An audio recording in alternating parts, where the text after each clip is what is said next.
everyone, Kelly here, and today I want to talk about the things that I want to read in November.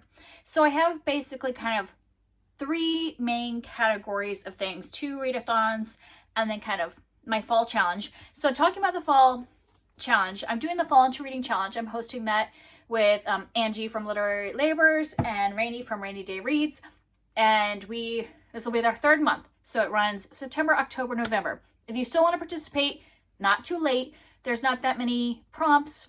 Here's the bingo board. I will make the link down below to the bingo board so you still have time because there is a giveaway. I'll also link my announcement video if you want to know more about the giveaway.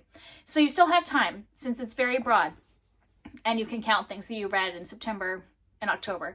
And I have mostly filled out a lot of my bingo board. Here's where I am so far.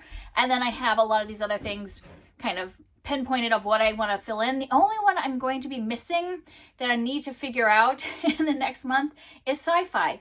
It's just not the time of year when I think about picking up sci-fi. So maybe I'll pick up like a dystopian because that'll feel more fall to me, but still be counted as sci-fi. We'll see. But that's the only thing I'm lacking in that I haven't already read or that I don't have plans for in November. So I got to figure out sci-fi. If you got any things that you want to recommend, let me know. But my cat is about to hit my tripod. He's just hovering around here. I know he's gonna rub against it. So if you start shaking, that's why. Yeah, so that's the only thing I'm missing. But speaking of other fall challenges, I made a challenge to myself that I wanted to read more short stories this fall. I fell off a little bit in October because of being sick and stuff, and my kids being sick. Our schedules got way off, so I was not doing a daily story like I had been hoping, but I did read 2 short story collections, and so I would kind of like in November to read 2 more short story collections, so I can at least say that I've read 4 short story collections in the fall, even if I haven't read 1 story every day in fall. And so the 2 I want to focus on in November are The Birds and Other Stories by Daphne du Maurier, and I think this one only has like 6 stories, so that shouldn't be too bad. And I think this will be perfect for this time of year, kind of creepy, gothic-y stories. And the other one I want to read is an arc that I have that's coming out in November, so definitely want to read it, and that's A Sliver of Darkness by C.J. Tudor, and this is just a collection of her kind of like speculative fiction stories. I can't remember how many are in this, but I don't think it's terribly long, so I feel like I can accomplish reading those 2 short story collections. And like I said, I read 2 others over September, October, so I still feel good about that. And now moving on to some of the readathons. So one of the readathons I want to focus on, you were just knocking down everything, Cat, aren't you? He only wants attention when I'm actually recording. Like, he was just laying on the bed for the last 2 hours, not paying any attention to me. And now I'm recording. Look at this. All of a sudden it's all, show me attention. Everybody needs to pay attention to me. Yeah.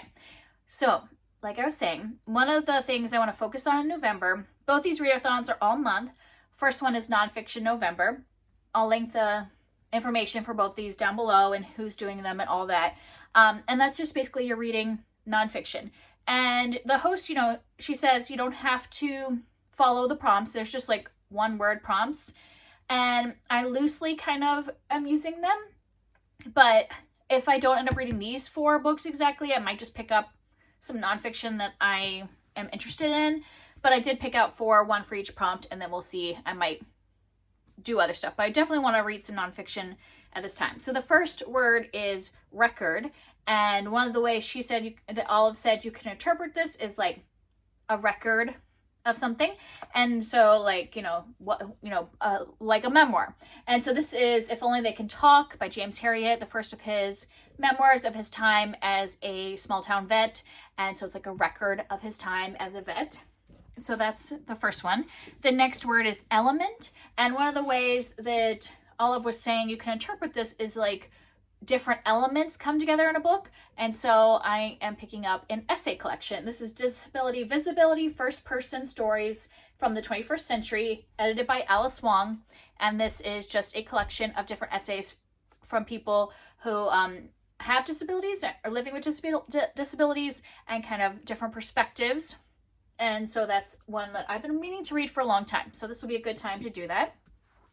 The next prompt is border, and this actually falls perfectly into our Fall into Reading Challenge group read. We are going to be reading In Order to Live, A North Korean Girl's Journey to Freedom by Yeonmi Park, and we will be reading this, I think it's the second full week of November. I'll put the dates here because now I can't remember off the top of my head. We have been going longer than the week that we have scheduled, and we're very flexible. We just chat about this on Instagram, so let me know your Instagram handle, or you can message me on Instagram. I'm Cozy Reader Kelly on Instagram as well, if you want to be added to this group read.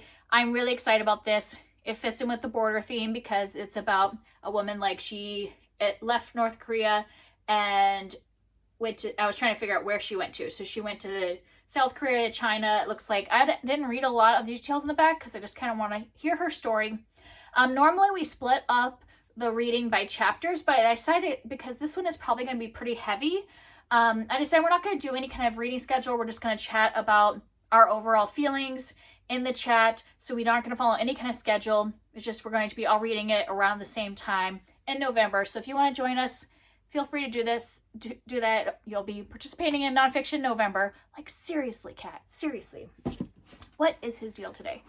And the last prompt is Secret, and I'm going to read The Immortal Life of Henrietta Lacks by Rebecca Skloot. And this is about a woman, Henrietta Lacks, that back in 1951, some doctors took her cells without her knowledge, and then those cells were used for a lot of medical advances, but the family was not receiving any kind of benefit from that. Like, they didn't know that her cells are being used for this medical testing and stuff like that. So it was a secret. So it fits in with that theme, and I've been meaning to read this book for a really long time. So those are my 4 books for Nonfiction November. I didn't realize they're all like white and orange. So yeah, those are the 4 that I plan on reading. Like I said, I might substitute other things in because I might want to pick up like an audiobook. So we'll see what's available, and I will definitely be participating in Nonfiction November. And then the other readathon that I want to do is Historathon, which is hosted by Amanda from the Curly Reader and a couple other people. I'll link all their information down below. And they did a really cool way of doing the prompts, but it doesn't work so well for us mood readers. So I'm going to be like, I picked things based on the prompts, but I might not be doing it the way they had planned. So the way they did this, I'll show the graphic, but basically it's like a tower of the prompts, and it's split into sets of 3, and that like all of the prompts are based off of each other. So you read the first book, and then your next prompt is based off of that first book. So if I wanted to mood read, I could just like start with the first book and then pick a book based off of that. So I have a TBR, but because I'm a mood reader, this could go off the rails pretty quickly, because if I'm not in the mood for the second book, that's going to completely change the whole rest of my TBR. But all of these are ones that I'm really interested in, so we'll see. Even if I only read a few of them, like I have one for all the prompts for the last one, so is that 8? Yeah, and so I probably won't read all 8 of these books, but you know, and even if I read the first one and then I skip a few, I think it's gonna be okay. I'm gonna be reading historical fiction. It's fine. So I don't think I told you this readathon is reading historical fiction. And so I'm going through the prompts and tell you what I picked, but like I said, it could go off the rails very quickly because I'm a mood reader. So the first one is read a book with Lost in the title. And a lot of people will be reading their group read, but I wanted to do this only on books I own, and so I'm not doing the group read. So the only book that I own that has the word lost in it that is historical fiction is called The Lost Letter by Mimi Matthews. And I'm excited because I've been meaning to read more of her historical romances. So this is a romance that's taking place during the Victorian era in England, and I don't really know much about it, but I really like Mimi Matthews, and she writes kind of, I mean, they're called clean romances. I don't really like that term, but basically means that she doesn't put like sex scenes in her romances. They're kind of slow burn. So I'm excited about picking this up because I own a lot of her books and I need to start reading them. So this will get me to at least read this one because this is the first prompt that everything else is based off of. It's the only book I own with Lost the title. So this one has to happen for anything else to happen. So that's my first one. The next prompt is read a book from a different country than your previous book. This takes place in England.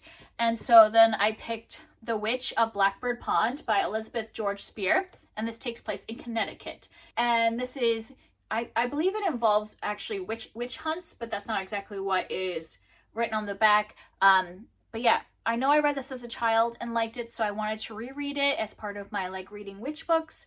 This will be one of the last ones I read before I post my do I like witch type books. So I definitely want to get to this one. That's why I put it as number 2, because I really at least want to get these 2 read. And then the next one is prompt is to read a book with a similar cover as your previous book. So if this is the second book, I thought single like woman in a woods, it's blue. And I actually have 2 options for this. So I could either read The Uninvited or Hollow of Fear. All of these are blue, woman with trees in the background. So I'm going to read one of these. It doesn't matter which one of these I read. It doesn't affect the next one. So like it still works for the next one. So one option is The Uninvited by Kat Winters. And this is taking place in 1918 and is during the flu pandemic of 1918. And I think that it also involves like paranormal things. Like I think there's ghosts. And so it'll just be dependent on if I'm in the mood for that kind of ghosty paranormal type story and if I'm in the mood for pandemic book. And if I'm not, then I'll pick up The Hollow of Fear by Sherry Thomas. And this is book 3 in the Lady Sherlock series, and I've been meaning to continue this. It's their mystery books that take place, I think it's during the Victorian period. So these are the 2 possibilities for prompt 3.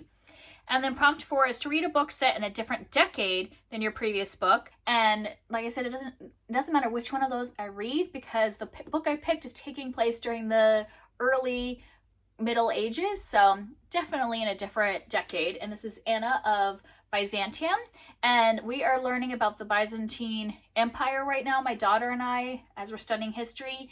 And so I wanted to pick up this book, which is based off of a real family, that she was a princess and a successor to her father's throne of the Byzantine Empire. So that Byzantine, I can never remember how to say that, but yeah. This is my next one, and it's pretty short, so I want to get to that while we're studying the Byzantine Empire. And then book 5 is to read a book whose author's last name starts with the same letter as the last name of the author of your previous book. This is by Tracy Barrett with a B, and so I want to pick up Kimberly Brubaker Bradley. And so this is The War I Finally Won. This is the sequel to The War That Saved My Life. I read that a couple months ago. I think I read it in September, for series September. And I went out and bought the second book right away. And I just really want to be like reading the series that I start and just keep going with them right away. So I want to pick this one up, finish this duology. I've heard great things about this. The first one is about a girl and her brother who are sent away from London during World War II, sent to the countryside, and them kind of like surviving there. And I don't know what this one is about, but I really enjoyed the first book. And I even heard from several people they liked this book even more than the first book. So excited for that one. And then the next prompt is to read a book with fewer pages than your previous book. So this one is 387 pages. So I picked a book that is 364 pages. So it's only like 20 pages less, but it works for the prompt. This is The Witch of Willow Hall by Hester Fox. And this is one of the ones I also want to do for that witch video. So I might end up reading this earlier, even though it's in a different order, but it's fine. I feel like it's okay to like kind of take the prompts and kind of go with them. So these might not get read in these order. But this is taking place, I think, in 1821 and following kind of family scandal, I believe. I think it's more of a family drama than technically a witchy book. We'll see how much witch stuff is actually involved, or if it's more like gothic-y atmosphere, but family drama type of thing. The next prompt is to read a book with a protagonist of a different race. And for that, I picked The Magnolia Sword, A Ballad of Mulan by Sherry Thomas. This is taking place in China. So our characters will be Chinese. And this one's taking place in England, I believe. Actually, no, this takes place in the United States. So I'm pretty sure they will be a different race. I've heard really good things about the story from Kara from Wild Book Garden. She really loved it. And every time she talks about it, I'm like, I need to pick that up. I bought it and I need to pick it up. And since this takes place during the Middle Ages, and that's what my daughter and I are studying this year, even though we haven't gotten to China yet, it's still like reading it during the year that we are studying this time period. It's still pretty good. So I'll still remember this when we get to China. So I'm excited to read that one. And then the last prompt I'm going to do, there's 2 more prompts, but I'm not doing the last one because I could not find a book that fit it. And I doubt I'm going to get all of these books finished to even get to a 9 prompts. So this is my last one. And this is by an author who blurbed and reviewed a previous book. Now, I took every single historical fiction book that I owned, and I looked at all of the blurbs to see if I had any authors that I had a book that was blurbed. And out of all of these, the only book that was blurbed by an author that I also own a book from was this one. So on the back, the first blurb is from Courtney Milan. And so that was the only option. Every single other thing, they were not authors I owned. And so this was a hard one, but I did find one. And I do really want to read this book because it's the last in a series. This is the Suffragette Scandal, and this is the final book in the Brother Sinister series. I actually started this in series September, but I only got 2 chapters in and kind of put it down to do other projects. So I would like to pick this back up and start from the beginning and actually read it so I can finish this series. This is historical romance taking place during the Regency period. So yeah, I have a good variety of like things. I've got some historical romance, I've got some like middle grade, I have some mystery, paranormal, yeah, all kinds of different historical fiction from a lot of different places, and I am excited to read some of those. Like I said, I might not go exactly in the right order because of being a mood reader, but those are kind of like the things. I did start off following the prompts, and I am excited to read a lot of those things. Let me know if you're participating in any of these readathons, or if you want to join us for the group read of In Order to Live. We'd love to have you. I'm really excited about that one. Yeah, this is great. I love November because I really do like reading more nonfiction, and I still like reading kind of creepy, gothic, atmospheric things, and Historathon kind of lends to that a little bit. So I can still do a historical fiction, but do like the gothic version of it. So I'm very excited about both of these readathons and reading some short stories as well. And that's it for me. I will see you next time. Bye.